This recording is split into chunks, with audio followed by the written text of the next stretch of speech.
que quando uma pessoa falece, os bens dessa pessoa nunca ficam sem um dono.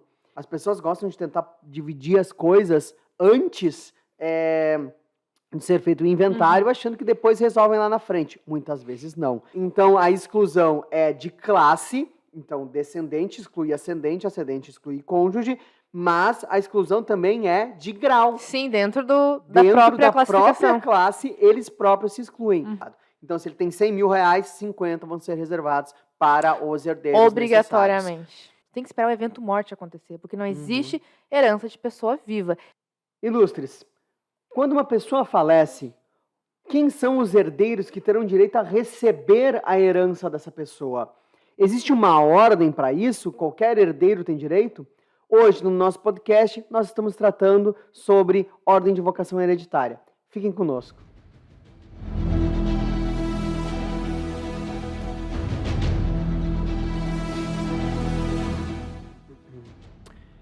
Yasmin, bom dia, boa tarde. Bom dia, Felipe. Tudo certo? Tudo certo. Vamos iniciar o nosso podcast hoje dando os parabéns a Yasmin, que a partir de hoje somos 2 advogados nessa bancada. Então, deixa eu parabenizar a Yasmin por passar no exame da ordem. Obrigada. Yasmin, parabéns mesmo, seja bem-vinda ao nosso mundo.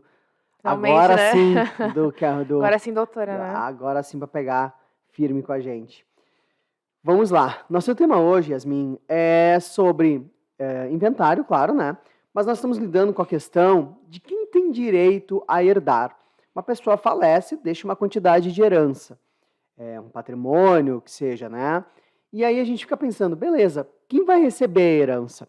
Uma vez eu contei aqui num podcast um caso que, enquanto o corpo da mãe estava sendo velado, 3 irmãos tinham ido no meu escritório para conversar sobre como é que eles iam partilhar os bens. Então, isso é uma coisa que a gente fica olhando e dizendo, tudo bem, no mundo da prática acontece, mas no mundo do direito isso não vai acontecer. Totalmente diferente. Vai mudar toda a regra. Então a gente fica pensando, como é que consegue? Tá, beleza, o que tem que acontecer para eu herdar? Como é que funciona isso? E nós vamos trabalhar esse tema, né? Eu tenho que dizer, para iniciar toda essa questão, que nós temos um princípio que vai reger toda essa situação da herança, que nós chamamos de droit de saisine. Tem gente que diz que é saisine, mas enfim, tá? É um princípio francês. E o que ele diz? Que quando uma pessoa falece, os bens dessa pessoa nunca ficam sem um dono. Então, quando a pessoa falece, automaticamente os herdeiros dessa pessoa se tornam os proprietários, enfim, daquele imóvel, dos bens que aquela pessoa deixou, tá? E aí nós temos um outro princípiozinho rápido, que a gente chama que é o Monte Mor. Todos os bens dessa pessoa se tornam um. Ele é indivisível até ser feito a partilha, seja pelo inventário, seja por meio de um alvará, tanto faz. Mas enquanto esses bens não forem divididos ou adjudicados por um herdeiro, é como se todos os bens fossem um. Então as pessoas olham na prática e veem 10 casas, o advogado vê uma só. Ele só vê uma coisa. O advogado quer dizer a lei, né? Ele só vê um item, e esse item só vai ser desmembrado após a feitura deste inventário. Então começa por aqui. As pessoas gostam de tentar dividir as coisas antes de ser feito o inventário, achando que depois resolvem lá na frente. Muitas vezes não. E acabam pagando impostos e outras taxas, enfim, em decorrência da forma que eles decidem dividir. Mas para iniciar tudo, e antes de nós falarmos na ordem de vocação que tu vai tratar para nós, mas as pessoas têm que saber isso. Todo patrimônio, ele não fica vazio. Alguém falece, automaticamente os seus herdeiros, mesmo que eles não saibam do falecimento, eles já se tornam. Eu gosto daquela frase que diz, né, rei morto, rei posto. Não tem, né? Salve o rei. Não. Exato. A pessoa faleceu, alguém vai assumir o patrimônio. Mas daí a gente entra na segunda questão. Beleza, o patrimônio está lá, tem que ser dividido. E aí, quem vai herdar? Quem vai ser chamado para herdar o patrimônio dessa pessoa? É muito interessante essa pergunta, porque as pessoas simplesmente, só pelo simples fato de serem parentes, acham que todos vão receber o mesmo quinhão e da mesma forma.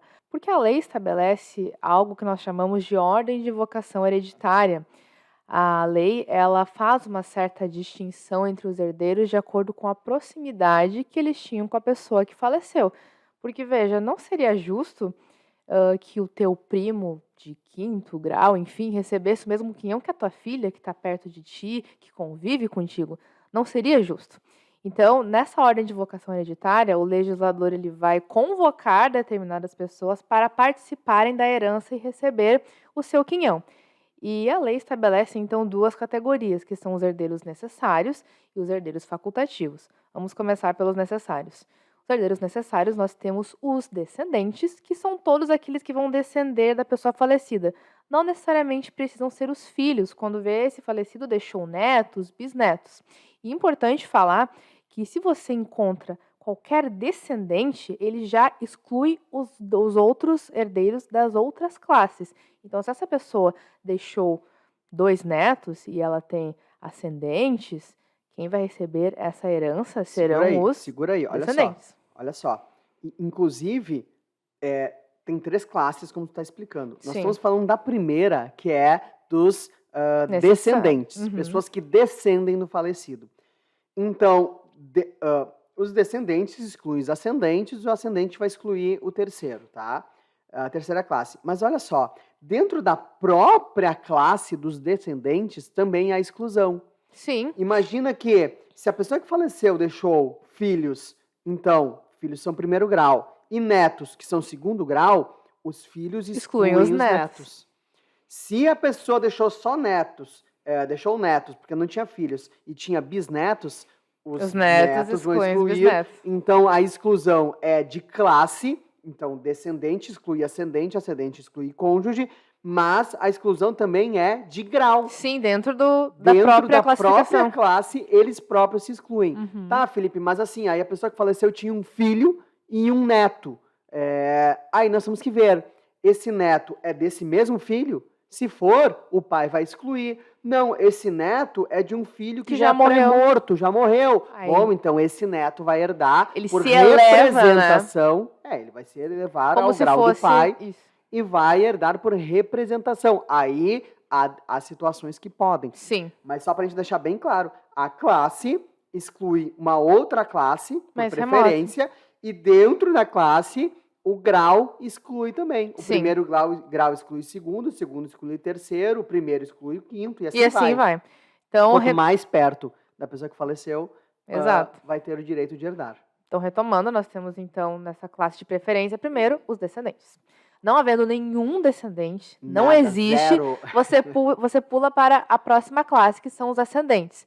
Aí você vai verificar se aquela pessoa falecida deixou pais, avós, enfim, e segue a mesma sistemática.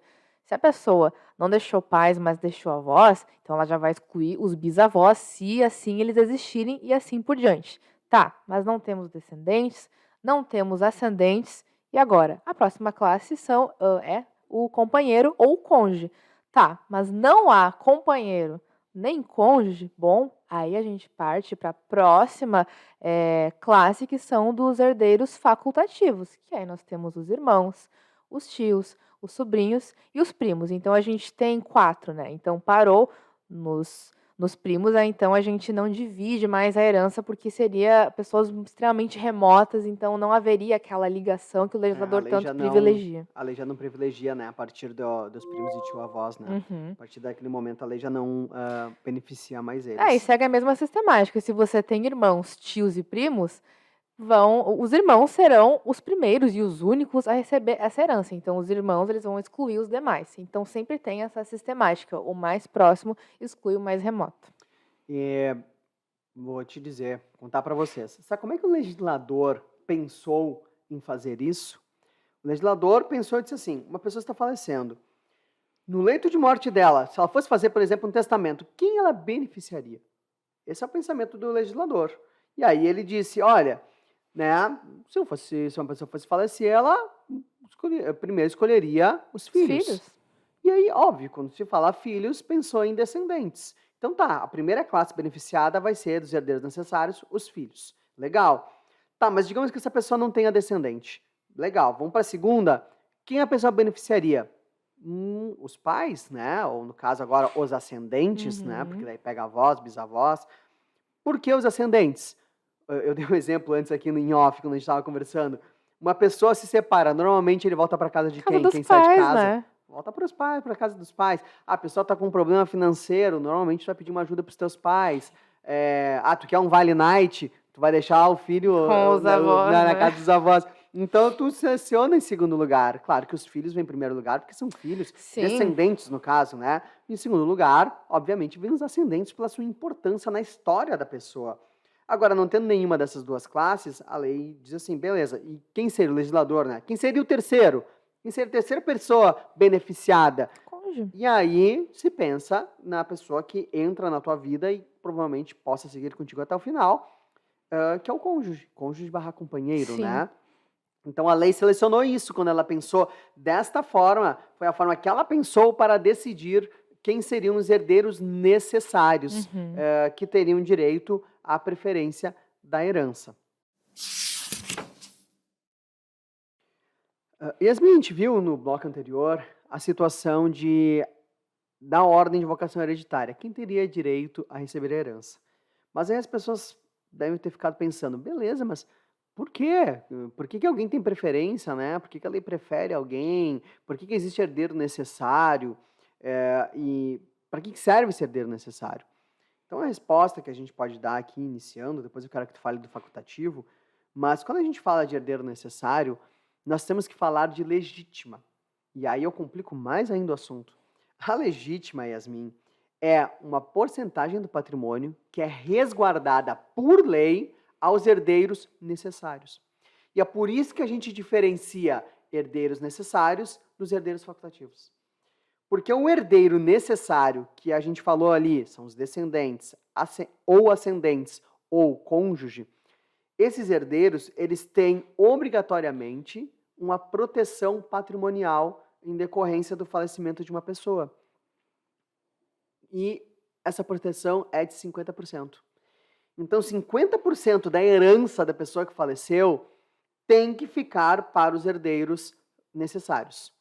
Então, é por isso que a gente fez toda aquela questão de a lei prefere o fulano e ciclano entre o Beltrano e tal. Justamente porque existe a legítima. Sim. E se não houvesse a legítima, talvez não houvesse essa ordem de vocação e tu faria o que tu quisesse com o teu patrimônio.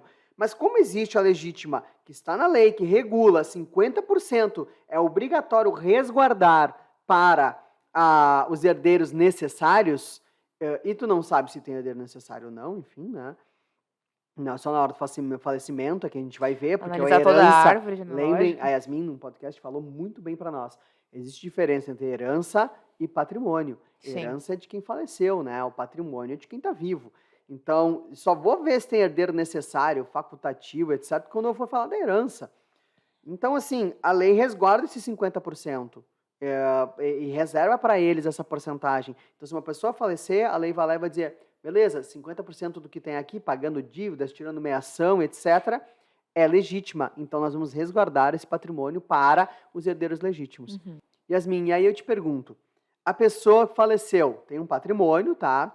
E ele deixou 10 irmãos, então, herdeiros facultativos, e deixou um herdeiro necessário, um filho, apenas um filho. Como é que fica a divisão dessa herança? Não tem nem discussão. A herança vai 100% para esse descendente, porque como a gente viu, herdeiros necessários, eles vão afastar os outros que são facultativos. Não importa se tem 10, 20 irmãos, não é questão de quantidade, é questão da preferência que a lei estabeleceu e por ser um herdeiro necessário, ele vai herdar a totalidade desses E bens. se tivesse um testamento? Bom, daí a gente tem outra situação, né? Como tu falou, a gente tem 2 blocos de patrimônio, que a gente pode dizer assim, nós temos a parte legítima, que é aquele percentual de 50% que você tem que reservar para os herdeiros necessários. Então, este filho já estaria protegido com esta parte dos 50%. Agora, a outra parte, que é a parte disponível, ou seja, você pode fazer literalmente o que você quiser, entre aspas. Você pode dar para um amigo, um filho, enfim, é a parte disponível que a pessoa tem liberdade para poder dispor como ela quiser aquele patrimônio, que pode ser através de um testamento. E aí, então, essa pessoa poderia fazer um testamento em favor dos seus irmãos, do próprio filho ou de qualquer outra pessoa. Então, tem essa situação. A grande diferença é que o herdeiro necessário ele vai ter obrigatoriamente direito a 50% do patrimônio. Sim. Não importa se é um filho, como exemplo que a gente deu, ou 10. Ele vai ter direito a 50%. Do que? Não sei. Primeiro se paga as dívidas, tira-se a meação, e aí tiver um testamento, aí nós vamos ver o que Se vai souber ser. alguma coisa. Se sobrar alguma coisa, tem a legítima. A diferença é que o herdeiro facultativo que nós falamos ali, ele não tem nada resguardado em nome dele. Então a pessoa faleceu e não deixou nenhum herdeiro necessário, absolutamente nenhum, era um solteirão e tal, morreu já velho, e não deixou filhos, não deixou pai, nenhum descendente, nenhum ascendente, nenhum cônjuge. Os herdeiros olham e dizem, os herdeiros facultativos, os irmãos dizem, opa, olha lá, ó, o mano deixou uma fortuna para nós, né? E se esse cara fez um testamento e doou para instituição de caridade, para quem ele quiser, ele fez o que ele quiser com aquele dinheiro, os irmãos não podem fazer absolutamente nada. Sim, porque ele não deixou nenhum herdeiro necessário. Porque, como eles não são herdeiros necessários, os facultativos, eles não têm direito à herança. Agora seria diferente se Eles não tivesse têm testamento. Exatamente. Se esse irmão falecesse e não deixar testamento, aí sim nós vamos pegar os facultativos, fazer a mesma ideia, os mais próximos excluem os mais remotos, e vamos dizer, olha, ele deixou irmão? Sim, então os irmãos vão herdar. Ah, não deixou nem irmão, deixou sobrinho, então os sobrinhos vão herdar. E assim nós vamos fazer também. Mas veja que ele não precisa ter a obrigatoriedade de deixar patrimônio para os facultativos, como ele tem que deixar para os necessários. Uhum. Os necessários ele não tem escolha, 50% vai ser deles. Os facultativos, se ele quiser pegar 100% e doar para qualquer pessoa, um mendigo da rua, pode doar. Não tem, e os herdeiros facultativos não podem fazer absolutamente nada, porque, enfim, né? Então, se ele quiser doar 50% do patrimônio, fazer um testamento e deixar só 50% para esses herdeiros, pode. Por isso que nós estamos desde o início falando dessa separação entre necessários e facultativos.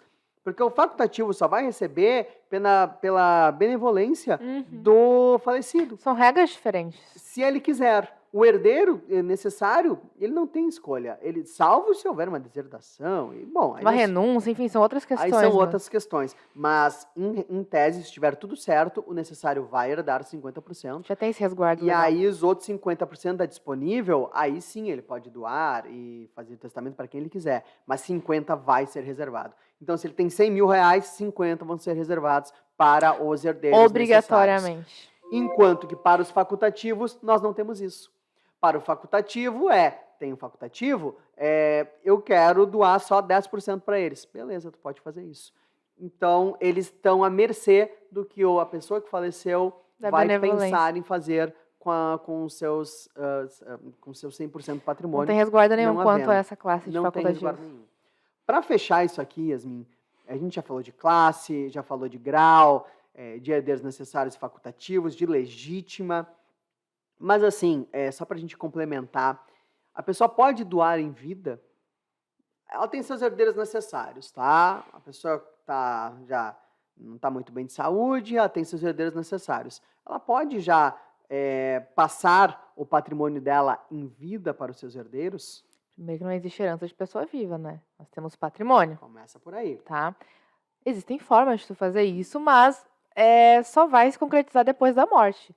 Então, é aquela situação, a gente proíbe o pacto corvina, como a gente já falou em outro podcast, que a gente pode comparar aos corvos que ficam esperando a sua presa morrer para depois se alimentar da sua carne.